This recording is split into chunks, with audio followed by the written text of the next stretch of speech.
tempo. Vamos agora começar com a primeira pauta do nosso programa, com a nossa primeira entrevista, o nosso primeiro bate-papo, falar sobre o Dia do Mídia. Está até aí na tela. Neste dia 21 de junho é comemorado mundialmente o Dia do Mídia e o Grupo Liberal, a maior plataforma de mídia da região, está celebrando estes profissionais com muito respeito e admiração. Por isso hoje a gente trouxe aqui para os nossos estúdios, também está na tela, a Naime Gomes, acertei a pronúncia certinho, que é da agência CA Comunicação, e também o Gabriel Carvalho, da agência Gama. E a gente vai falar aqui em relação a esse dia, que é um dia muito importante e um dia também que fala de uma profissão que vem crescendo bastante nos últimos tempos e muita gente não sabe ainda o que é um profissional de mídia. Então eu queria que vocês falassem um pouquinho da profissão, um pouquinho também da atuação de vocês no mercado. Boa tarde. Boa tarde. Oi, gente, boa tarde. Pode ser. Fiquem à vontade. Bom, eu costumo dizer que o profissional de mídia, ele trabalha a criatividade de uma forma diferente, né? Diferente de um diretor de arte, de um redator que usa a criatividade para elaborar as campanhas, os conceitos, né? Os layouts. A gente utiliza a nossa criatividade na hora de empregar a verba do cliente, né? Para saber quais são os melhores meios de entregar essa mensagem para o público. Então, nosso trabalho tem muito a ver com esse planejamento, né, de a melhor forma, a melhor estratégia a ser traçada para entregar essa mensagem para o público do cliente e de forma efetiva, né, que de fato dê um retorno e que faça com que essa comunicação seja eficaz. Uma baita responsabilidade cuidar do dinheiro dos outros, né? Mas no geral é isso, eu concordo. A gente cuida dessa parte muito importante que é a outra ponta, né? Porque vem começando pela parte de mídia, da gente fazer toda a estratégia, entender qual é o melhor horário, dia, canal, rede social, enfim, para a gente poder entregar o melhor resultado para o cliente, porque no final das contas, no final do dia, ele quer que a mensagem dele, né, da campanha, seja distribuída para o máximo de pessoas que façam parte do público-alvo dele. Uhum. E a gente sempre ouve essa frase, eu acho que é uma das mais ouvidas no nosso meio, inclusive de propaganda. Eu digo isso porque a parte de planejamento é uma, a parte de execução é outra, né? Como a gente executa tudo que, digamos, que é a Liberal FM também, né? Tem a Mais e tem a Liberal FM, que é a mãe e o filho, que a gente costuma dizer, né? Eu sei exatamente como é isso, é todo um planejamento, eu geralmente executo, né? Eu vou junto ao cliente. E uma frase que a gente ouve muito é que a propaganda realmente ainda é a alma do negócio? Essa é uma pergunta para vocês. Concordo, acredito sim que é a alma do negócio, porque a gente precisa massificar a mensagem, né, da marca. Então, assim, quem não é visto não é lembrado, né? Tem aquele ditado. E ainda tem esse ditado, né? ditado, exatamente. Então, acho que sim, tem que ter essa propaganda, essa mensagem distribuída para a gente conseguir disseminar, né, a marca do nosso cliente, principalmente. Uhum. Muitas empresas também têm uma mensagem muito legal, valores muito bacanas, mas pouca gente conhece. Então, a propaganda, a publicidade serve para isso, né? Para que essa mensagem, essa missão da empresa e tudo que ela está proporcionando, está oferecendo, chegue para o público, né? Principalmente para o público-alvo desse cliente, para o target desse cliente, público de interesse. Sim. Tem até uma pergunta no chat do Luiz Celso, ele quer saber se a melhor estratégia para agregar credibilidade seria falar de forma respeitosa e verdadeira. Eu queria saber quais são, também aproveitando aqui a pergunta, os principais objetivos, assim, os principais pontos que vocês, na verdade, norteiam até chegar nos objetivos dessa credibilidade. Seria falar assim de maneira realmente respeitosa, verdadeira? Cada caso é um caso? Como é que funciona no caso de vocês? Não, essa é uma questão ética, né? Sempre ser verdadeiro, né? A gente sempre tenta trabalhar com os veículos de credibilidade, né? Muitas que passem também para o público, se esse cliente está anunciando nessa rádio, nesse jornal, então é uma mensagem de credibilidade, né? Então a gente vai muito por a nossa estratégia se norteia muito por isso também. A gente quer, quando a gente escolhe um veículo de comunicação para entregar a nossa mensagem, ele também está passando uma mensagem junto com a nossa propaganda, né? Sim. O conteúdo daquele veículo agrega a nossa comunicação. E só lembrando, Naime, que você é da agência CA de comunicação, correto? Isso, CA Comunicação. E o Gabriel é da agência Gama, correto? Comunicação, sim. Certinho, só para as pessoas também saberem, né, onde vocês trabalham, né, já que a gente está aqui também divulgando, né, e falando um pouquinho sobre o Dia do Mídia. Agora eu vou perguntar para vocês quais são, na verdade, os principais desafios que vocês percebem que surgiram no decorrer da carreira de vocês como profissionais, né, de mídia. Olha, eu acho que um grande desafio que aconteceu quando já estava no mercado de trabalho foi justamente essa conversão do investimento publicitário que antes era muito focado em meios de massa, né, a TV, o rádio, o jornal. A gente começou a converter parte dessa verba para o digital, né? Inclusive, eu sou planejamento de mídia offline, que são os meios tradicionais.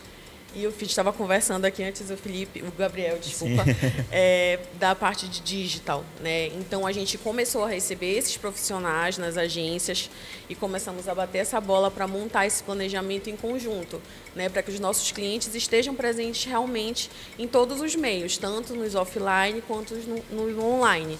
Então, essa transição foi um grande desafio, principalmente para a gente da área de mídia, né? Mas daí ela é mais prática. Você acha mais prático trabalhar com a parte de plataformas digitais? Ou não? Você prefere o offline mesmo, que são as mídias que você falou, TV? Eu acho que é muito o perfil do profissional. Eu trabalho em parceria com a equipe digital. Eu prefiro trabalhar com o off, eu sou mais metódica, né, questão de prazos, de entregas. Então, eu prefiro trabalhar com off, mas eu também acho muito bacana. A dinâmica do digital é completamente diferente, né? Então, tentar entender e se adequar a essa nova dinâmica também foi um grande desafio. E você, Gabriel? Eu puxo a sardinha sempre pro meu lado, que eu cuido mais do digital, tá? Eu estava conversando com ela. E eu acho que no digital a gente consegue perceber resultados um pouco mais em tempo real, entendeu? Um período muito mais curto, mais rápido, exatamente. Quando a gente percebe esse retorno do público, por exemplo, aqui a gente está nessa live, a gente está tendo esse retorno do público de perguntas, de feedback, etc. E a gente consegue sentir muito isso no digital. E esse planejamento vai seguindo muito isso. A gente vai seguir nesse planejamento, pensando em como a gente vai fazer isso em períodos curtos, entendeu?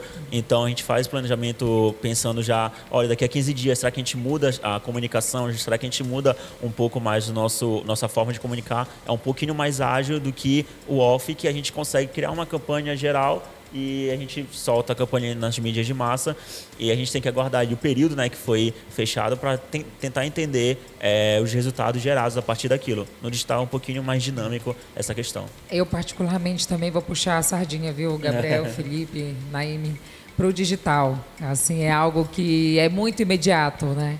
Sim. E é muito bacana trabalhar também com o digital, justamente por isso. E o imediatismo, né, já está tudo ali, digamos assim. Mas, logicamente, que o trabalho do mídia não é só esse, né?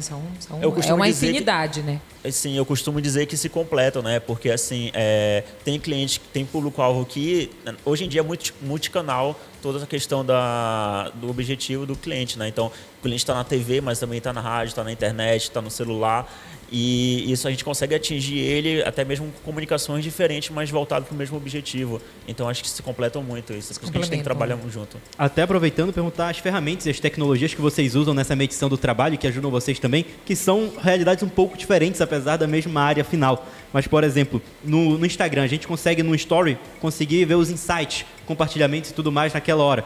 Existem outras tecnologias e ferramentas também para outras áreas do mundo digital? E, por exemplo, nos meios tradicionais, televisão, a gente sabe que tem a audiência Ibope, mas tem uma audiência qualitativa, uma audiência quantitativa também, que elas funcionam de maneiras diferentes. E aí, quais seriam essas ferramentas para fazer toda uma medição, para entender exatamente o público-alvo e até qual o melhor horário, por exemplo, da campanha para elas serem divulgadas nessas mídias?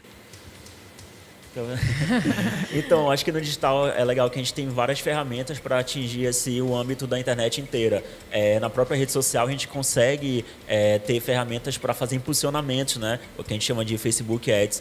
E para a gente também atingir, nada de vincular anúncios tanto no canal do YouTube ou portais, a gente também pode fazer anúncios através do Google Ads, que é uma das ferramentas que a gente trabalha. E existe a mídia programática, que também é um outro meio da gente conseguir vincular anúncio basicamente em todos os cantos da internet da melhor maneira possível. Enfim, até mesmo campanhas em massas via WhatsApp para a gente comunicar algo importante. Então, existem várias ferramentas e essas são as principais que eu poderia citar. Na parte de mídia off, a gente trabalha com algumas ferramentas que nos dão retorno de impacto das campanhas. Né? Depois que a campanha foi ao ar, a gente tem acesso a essa audiência, né, de quantos foram impactados, e acaba sendo, na parte de offline, um pouco mais intuitivo. Né? Eu já tive a oportunidade de trabalhar numa empresa de varejo que, quando a gente lançava campanhas para o final de semana, quinta, sexta e sábado, a gente sabia que tinha funcionado quando a loja estava bombando no sábado de manhã. Né? Então, era algo assim que a gente não é em tempo real como digital, mas a gente conseguia sentir no dia a dia, como eu estava dentro do próprio cliente, né, sentir esse retorno dos meios de massa, porque no caso do off a gente pega carona no conteúdo, né, numa audiência já consolidada, um programa que já está há muito tempo com aquela audiência fiel, e a gente consegue fazer parte, né, dessa comunicação. Entendi. E, gente, qual é a dica? Qual seria a orientação? Acho melhor essa palavra, né? Qual seria a orientação para quem está começando na carreira ou, de repente, tem interesse em saber mais sobre um profissional de mídia? Vocês que já estão atuando há mais tempo, qual seria a orientação para quem está começando? De repente, alguém está ouvindo a gente agora e já ficou super, opa, essa aqui é a minha vibe, é a minha praia, né?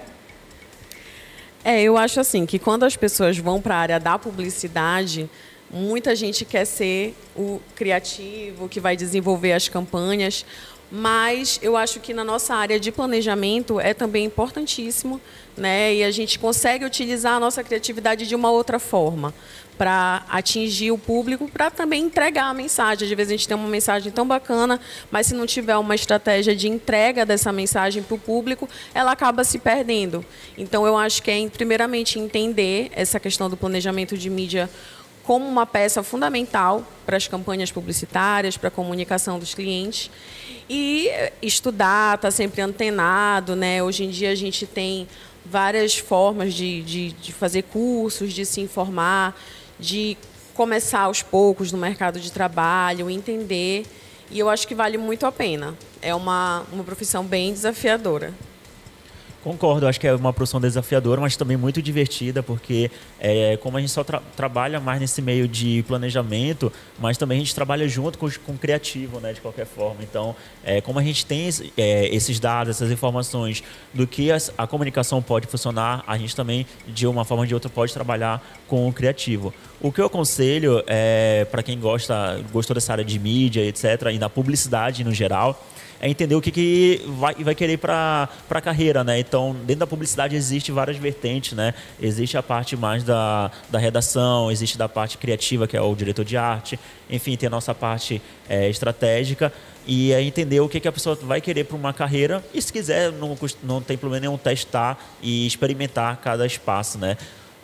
Especializar, fazer cursos, existem tantos cursos online que vão te dar essa especialidade à parte, né, para entender um pouco mais de um cenário específico, e a faculdade de publicidade e propaganda em si, o próprio curso de marketing, né, e a gente até brincou não, desculpa, a gente estava conversando e descobrimos que a gente fez pós-graduação na mesma faculdade. Então, acho assim que existe diversas faculdades que você pode fazer uma especialização e se tornar mais especialista e agregar o currículo, né, com esses estudos. Mas eu acho que para engatinhar e entender um pouco mais onde você quer trabalhar, né, onde você se encaixa no mercado da publicidade, e procurar esses pequenos cursos para tentar se habituar em algum âmbito, né, geral. Falando agora em relação ao retorno sobre o investimento, no início da sua fala, por exemplo, você disse cuidar do dinheiro dos outros, até de uma maneira brincando assim, mas como, por exemplo, o mídia ele pode mensurar o ROI justamente em relação às suas campanhas publicitárias? Olha, no digital, inclusive, hoje em dia a gente tem tanto tipo de mercado, né, que o mercado de e-commerce, por exemplo, que é um mercado que a gente consegue mensurar em basicamente tempo real o retorno do investimento. Então, quanto mais a gente está fazendo investimento ali numa campanha X e a compra acontece, a gente já tem o resultado dessa compra no e-commerce, e a gente já sabe quanto foi o valor daquela compra. Nisso a gente já tem o valor do retorno do investimento, que é o famoso ROI, né, em tempo real daquela compra que teve em comparação do que a gente foi investido. O desafio, no geral, é para negócios que a gente chama de negócios locais, que são lojas, incorporadoras, etc., que são compras que as pessoas devem ir até o local e realizar essas compras. Então, hoje existem N ferramentas que pode fazer esse monitoramento, como o CRM, né? Que a pessoa pode fazer essa alimentação do CRM para mostrar quanto já foi vendido no dia ali, por exemplo. Então, a gente consegue fazer comparação do que foi investido numa campanha num período determinado e quanto foi vendido através daquela campanha ou a partir do momento que a gente já vinculou essa campanha no digital. E a gente consegue ter essa noção do retorno do investimento a partir dessas vendas que teriam por monitoramento mesmo, né? Organização. Para mídia offline, né? TV, rádio, como eu falei anteriormente, um retorno muito mais intuitivo, assim, do boca a boca. Tanto para campanhas institucionais, para campanhas de varejo, a gente tem como mensurar o impacto, né, do que a gente vendeu para o cliente, do que o veículo entregou para a gente de audiência, de quantas pessoas, o público impactado, o perfil. E a gente sempre costuma dizer assim, a gente consegue entregar a mensagem, a gente coloca o cliente dentro da loja ou dentro da empresa, né? E aí a gente tenta sempre bater uma bola com ele, de como foi esse retorno para ele dentro das vendas dele ou da comunicação, dentro da estratégia traçada. Então aí é realmente mais uma conversa e bater essa bola diretamente com o cliente. Legal. Só lembrando, gente, que vai ter uma comemoração, né, do Grupo Liberal, o Media Festival Experience, que vai acontecer lá no dia 27. Hoje é o dia do Mídia, 21, mas essa comemoração vai acontecer lá no dia 27. Inclusive, é aqui na sede do grupo, né? Vocês estarão, Quinta né? que vem. Vocês estarão aqui, Sim, né? sim. Sim, Tá. sim. Se vocês não estivessem, já estariam convidados agora, inclusive. Vai ser aqui, né? Vai ter muita troca de experiência, inclusive, gastronomia, música. E a gente vai celebrar também os grandes profissionais da região. Dito isto, agradeço, gente, o fato de vocês terem vindo aqui, terem tirado um pouquinho do tempo. A gente sabe que o trabalho do mídia dá muito trabalho. E também é bem corrido, né? Muito obrigada. Recebemos aqui a Naime Gomes, da Agência Seara de Comunicação, e o Gabriel Carvalho, que é da Agência Gama. E, mais uma vez, parabéns pelo dia, pelo trabalho que vocês exercem pelo convite. também. Obrigada pela oportunidade de falar um pouquinho do nosso trabalho. Muito bom. Outras oportunidades virão e a nossa casa está sempre de portas abertas para vocês, tá bom? Nosso obrigado e parabéns